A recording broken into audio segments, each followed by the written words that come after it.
finishing order, you know, in 139 laps, where Chase Briscoe runs can come back to that battle he had with Harrison Burton of trying to stay in the lead lap. Unfortunately, you know, the inverse can be for Harrison. Wherever they end up, he can come back to. If we let everybody's running, let's back off that last adjustment we made just a little bit. Kim. They asked Eric Almirola what he needs. He said, I need a track position. They said New Hampshire, New Hampshire. That was the code word. We're about to see what they're going to do. It looks like it. Oh, trouble on the left rear there, but 2 tires was the call for Eric Almirola, Marty. Denny Ham in the middle of your screen, so good on the long run. He said, if you can lock down my entry, I can do a lot more with it. Martin Truex Jr. said, really happy with the car, just a little bit too tight. And look at those 2 tire stops. A little strategy here late in stage 2, Rick. Got 3 4s up there. Pit road and a hot pit road there in the Ream pit. Well, when the sun is shining and it's not raining, there are so many things to do here in New Hampshire. You've got hiking, running, you've got so many different sporting events, and of course NASCAR. New Hampshire, great place to visit. I was focused on Brad Keselowski. I got to tell you, for playoff drivers. Like he took the hardest left turn.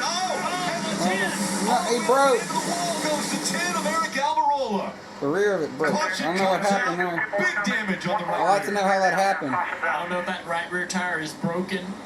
Maybe it just come off. Of the contact, or whether it was coming off the race car. Yeah, it's like the right rear tire wheel was coming off of the car because of one of the lugs maybe not tight. It wasn't tight. That's so disappointing. You said it, Junior. They had a fast car, a real shot to win this race. Go back and watch what happens. See Eric Almirola in front of your screen. The leader, too. Starts to throttle up, and he can feel it right away. It's starting to come off and starting to smoke on the quarter panel, and he locks down the front. It's like driving a forklift at that point with the rear of the car just steering around uncontrollably. That tire's trying to work its way out of the wheel well. Right with the nut it's right horrible there. for the 10 car. Saw a nut up the Shot track. to win, and all those guys. There's the nut just right look at there. the right rear wheel. Look at the right rear tire. I mean, it's off the car essentially. Nut back there. I can see the nut. Be looking. Great shot here. Want to make sure. There goes the nut right there. The wheel yeah, up the nut goes right up the racetrack. Thank our camera operators and everybody. Monday, a longer weekend than normal, but doing an excellent job as always. Steve just went through the whole list of cars that stayed out. Ready. And now, just 11 laps to go in stage 2. Can Larson hold off Martin Truex Jr., who has been dominant today?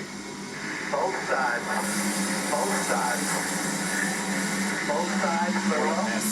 What a mess. You better be ready. A lot of people get impatient around the pack. And there's the pass for the lead. The 5 car way up the racetrack. Truex sliding the back. Gonna not have the momentum down the straightaway. Here comes Larson back. A little side draft. Even heading off into turn 1. Truex holding tight. Drives up the racetrack. He'll try to finish the throttle before the 5 car here and have the momentum on exit. 4 fresh tires versus only a 2-tire stop Whoa. for Larson there. Logano also on a 2-tire stop strategy.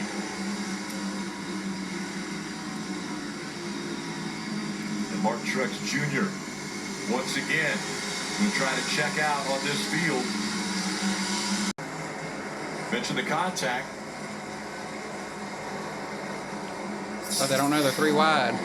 Right behind him, another battle side by side. The 54 and the 20.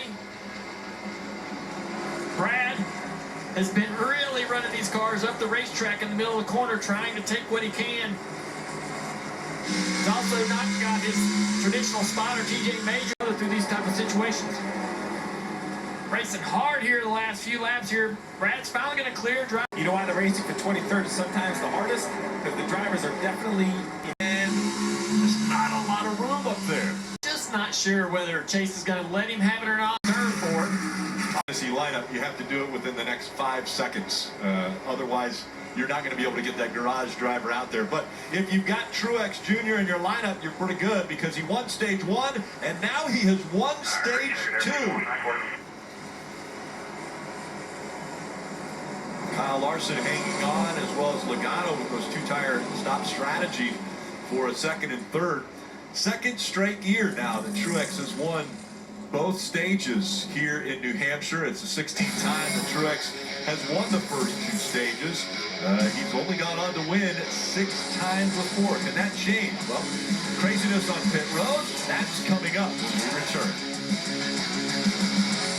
Cool, isn't it? This is like a horror movie here. It doesn't bother me. I do not have ostraconophobia.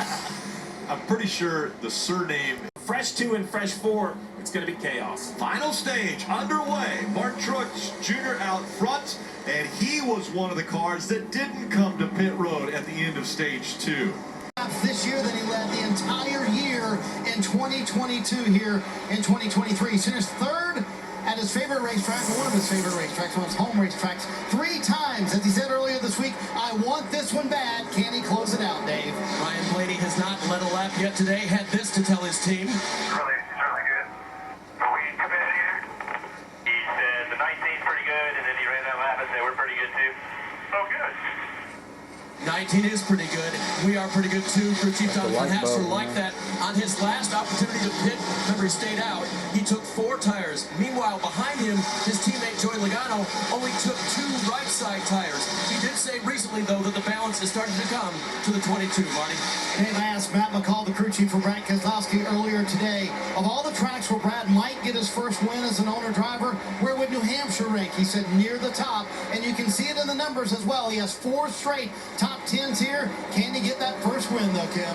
When you see Kyle on multiple occasions, Kyle is arguably the best raw talent out there, but it's figuring out how to harness that talent given what he needs to perform.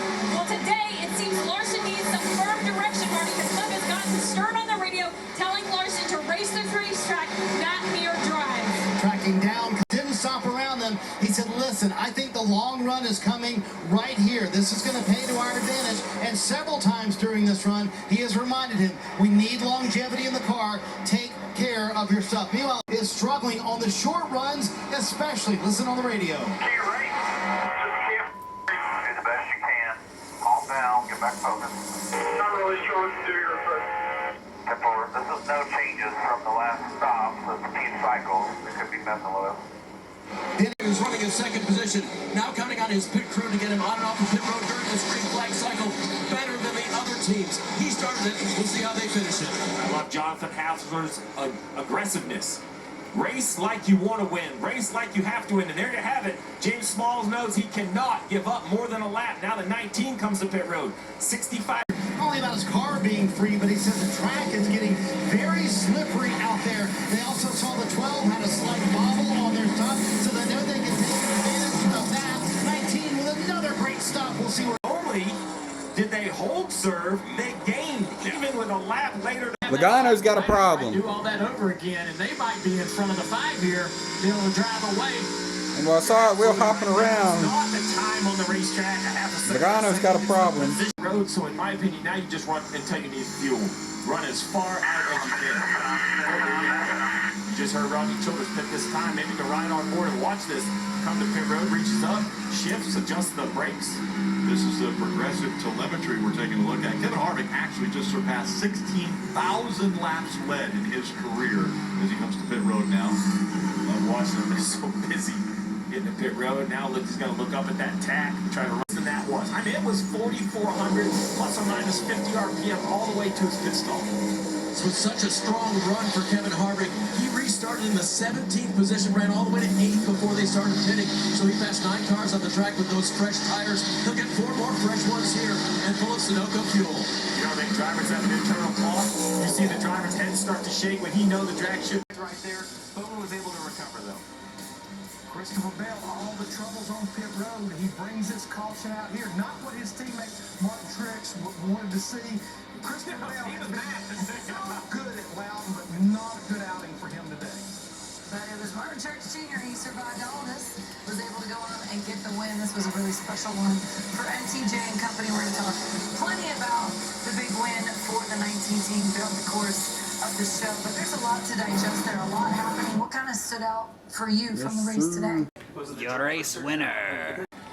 You know, James and I talked about it many times. We thought about it all weekend. You know, talked about it with Christopher before the race. He's like, man, you've led more laps here than I've ever been even raced in Cup. But just really awesome job by everybody. What a race car we had today. Proud of the whole team. Pit stops were flawless. Race car was unbelievable. We had some challenges at times throughout the race, and it was a handful at times, but we just kept our heads down, kept digging. But, you know, this is the first big track I ever came to with my dad and watched, and first time I ever seen Cup cars in person and Busch cars in person, and just, it's been a special place for us. I sat in turn one with my mom. My little brother was drinking out of a bottle. So, I mean, it was, we were young. This one's been eluding me for a long, long time. So just really, really happy, really thankful, and I don't even know what to say, man. Speechless. Been after this one a long time. This one's sweet. We heard Martin referencing it. Well, his younger brother Ryan Truex. He's got the Dale Earnhardt hat on. Replies, sitting in the grandstands with little brother drinking from the bottle. This is a really cool photo of the family, the Truex family out in New Hampshire. Yeah, when he said the bottle, I'm like, what is he referencing? I never went to see a Cup race until I actually made it to the Cup level. Really? So I didn't have that moment of going to the garage and kind of seeing all that. I just didn't have the opportunity to do it. But I think for Martin to be able to win at that track after having so much history there with his dad and his family in that area, I know Joey Logano referenced it would have been special to him, but Martin has come so close at that track over the years. 254 laps. It's just got to be one of those items to check off. Yeah, I mean, we've watched Like him win over 34 1,100 Cup races, laps all led those there. Xfinity Series wins, the There two it is. championships in Xfinity and the Cup championship. 1,170 laps led at You New have to Hampshire. look long and hard to see Third him most all that time. emotional and that excited about winning a race. You I can know, truly he tell is. how much it meant to him to finally